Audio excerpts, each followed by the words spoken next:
En 'n lekker hartlike goeiemôre vir jou. Ja, hier is ons aan die einde van 'n lang naweek, verby iets van die verlede. Elkeen het sy eie ding gedoen en elkeen het dit geniet soos wat hy dit moes geniet het. En ek hoop die pappas was bederf met Vadersdag en al die dinge wat daarmee gepaard gaan. En so gaan ons aan elkeen vanmôre met sy eie paadjie. En hier's die ding wat ek vanmôre met jou wil oordeel. So gaan ons aan elkeen vandag met sy eie paadjie. Die naweek was vol aksie, vol mense rondom jou. En toe breek vanmôre aan.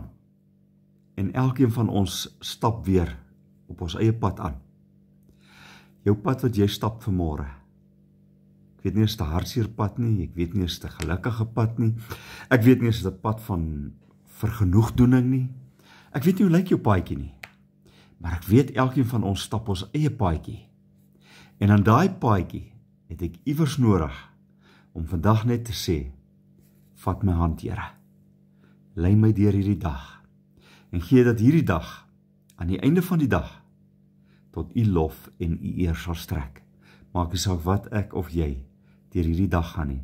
Maar weet dit, dat as ek die hand van die Here vat en saam met hom stap, stap ek nie hierdie pad alleen nie. Here, dankie dat ons nie hierdie pad alleen stap nie. Dankie dat ons hartseer of ons vreugde of ons pyn of ons wat ook al, alles is in die hande van die Here en U help ons daardeur. Amen. Bye bye. Jy moet 'n lekker dag hê. Bye bye.